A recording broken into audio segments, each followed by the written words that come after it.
Alex Epstein. Oh, my gosh. President Biden is a fascist. Oh, how can you possibly say that, Alex? Well, so thank you for picking my most controversial and most literally true quote. Yes, it is. In a long time. Yeah, it is truth. By the way, let me introduce you. This is Alex Epstein. Epstein. He is the founder and CEO. You got it right the first time. Did I? Epstein, sorry. Doesn't really matter. Alex Epstein, founder and CEO, Center for Industrial Progress, author of The Moral Case for Fossil Fuels, and it is a great, great book. All right, Alex, how could that possibly be true? It's weird that the term fascism isn't used except to insult kind of pro-freedom people. Yes. But fascism has a literal meaning, which I indicated in that tweet, which is it's essentially the same thing as socialism, which is total government ownership and control of everything.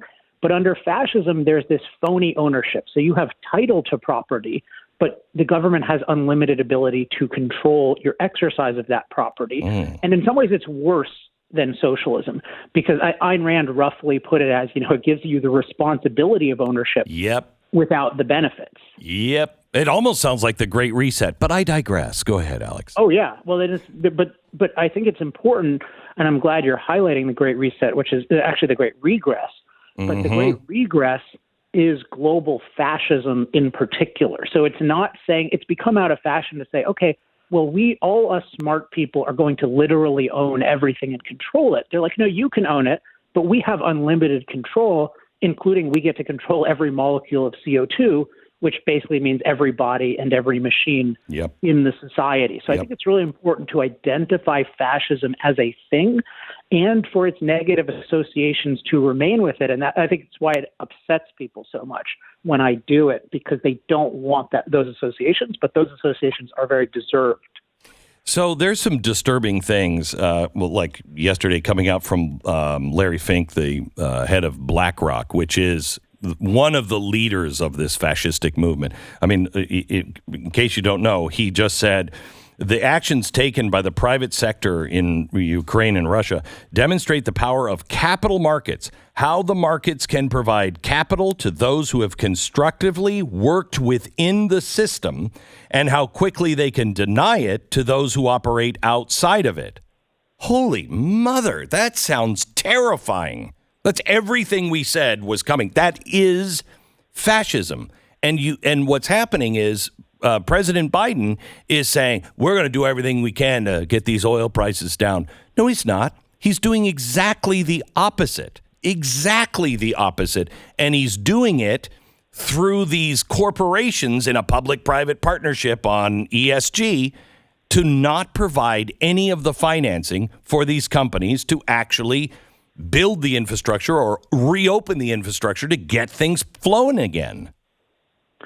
So you raise a lot of issues, and I think all of those issues come together in what just occurred a few days ago, which is the SEC announcing new, what they call climate-related disclosure rules. Yep. This is in the context where we have rising oil prices, rising gasoline prices, and lowering security, particularly in Europe, but also concerns in the U.S., and there's a recognition that we need more domestic fossil fuel production, and maybe that those who have been opposing domestic fossil fuel production over the years are villains in this case. And the Biden administration, that's kind of an obvious thing, but the Biden administration is trying to stretch all logic and say, no, in fact, we have done nothing to oppose domestic fossil fuel production, even though I've been doing this for the last 20 years, including as part of Obama. And even though I literally ran on, I guarantee you we will end fossil fuel. So they're trying to stretch this so much, but they can't help themselves because at the same time, they just propose these rules, which literally say that, which in effect mean, I should say, that every company under a certain jurisdiction has to acknowledge climate catastrophism. So you have to say our CO2 emissions are not just causing warming, but literally global catastrophe. And you have to adopt practices that the government deems good. And they specify particular things like renewable energy, which really means unreliable solar and wind. So if that's not fascism, I don't know what is, but it's even worse than regular fascism because it's green fascism, which means green is the idea that human impact is bad. So which is an anti-human idea. So it's anti-industrial fascism. So the worst of all worlds, government control, but it's not even trying to make industry effective. It's trying to make industry green, which ultimately means just we don't do anything. So here's one thing that, because I'd like you to make the moral case, but here's something that most people don't know. When Trump got into office, Rick Perry was our Secretary of Energy, and he went over to Poland. And Poland is somebody that was completely dependent on Russia for their gas. And Rick said, well, how much gas do you guys need? And he told him, the president of Poland told him, and he's like, I think we can get that from just Texas alone. Hey, don't worry about your gas problem. We were shipping so much natural gas over to Poland that they were actually selling part of it because they had enough for themselves. They were selling part of it to Ukraine. That took everybody out of the Russia pipeline. And Biden comes in, that's over. We're not sending it now. That's insanity. Well, so there's just this basic fact, which is that the U.S. has virtually limitless quantities of fossil fuel that we can produce domestically and abroad. So, and this is true of the world in general. So when you see price spikes and supply not meeting demand, you can be sure that's a political phenomenon, not a physical phenomenon or some like lack of skill or something like that.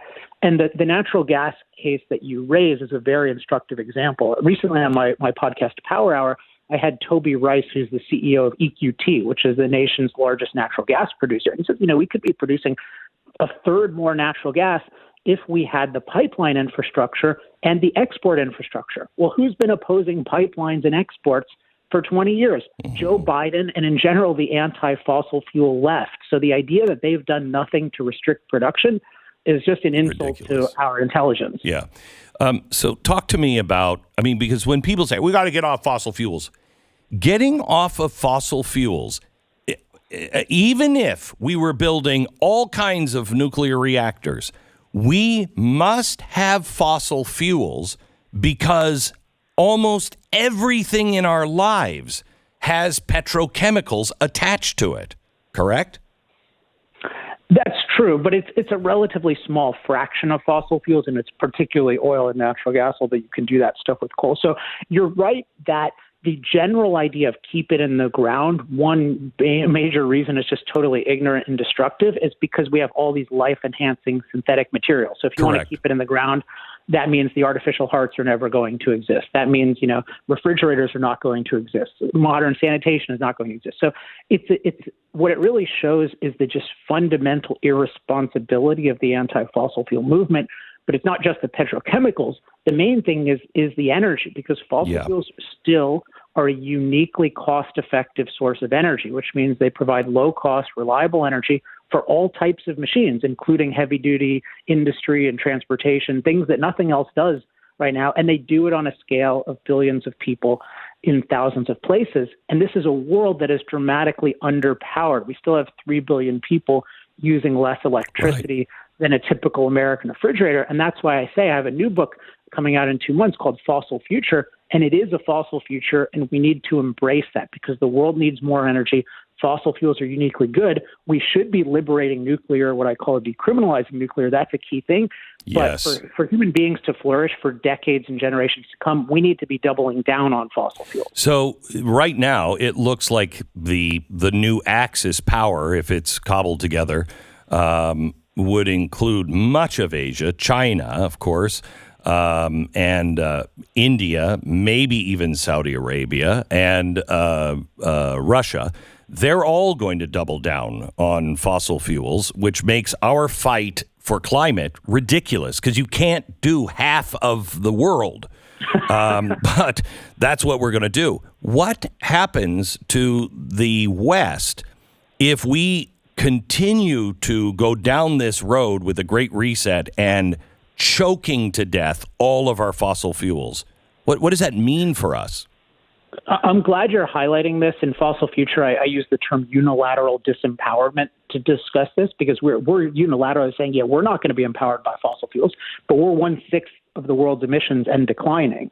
So what happens is 1/6. Go ahead. And declining. Yeah. And so if you look at it, it's really terrifying. I mean, we're just getting a memory now of the 70s, which I was not alive in. I was born in 1980, but I know the history.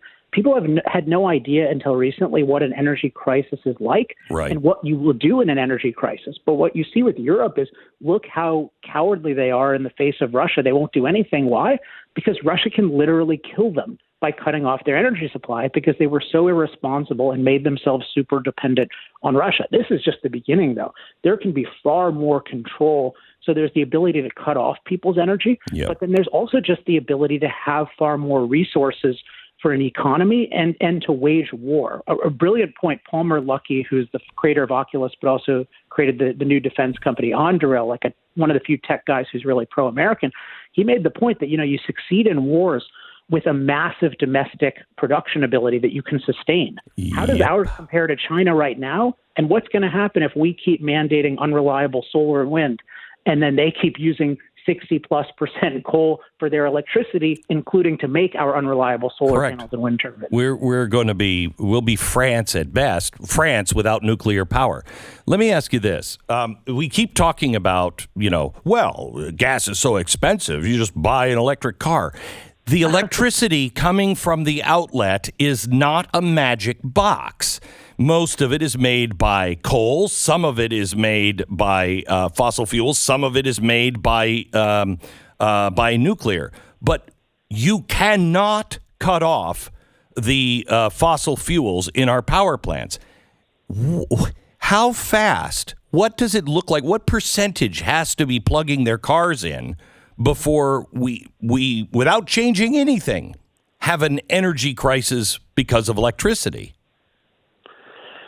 Yeah, that's a great thing to raise. The Babylon Bee, I live in California still, and the Babylon Bee had this great headline when Newsom is just such a piece of work, because, by 2035, he said, we're outlawing gasoline cars. And they had this great headline, governor outlaws gasoline cars or mandates electric cars in a state without electricity. Right. And that is the essential logic of what we're talking about. We're going to say we're going to use all of these battery cars, and yet we're undercutting our ability to produce electricity. And we're seeing, even more than the canary in the coal mine with what's happened in California, with what's happened in Texas.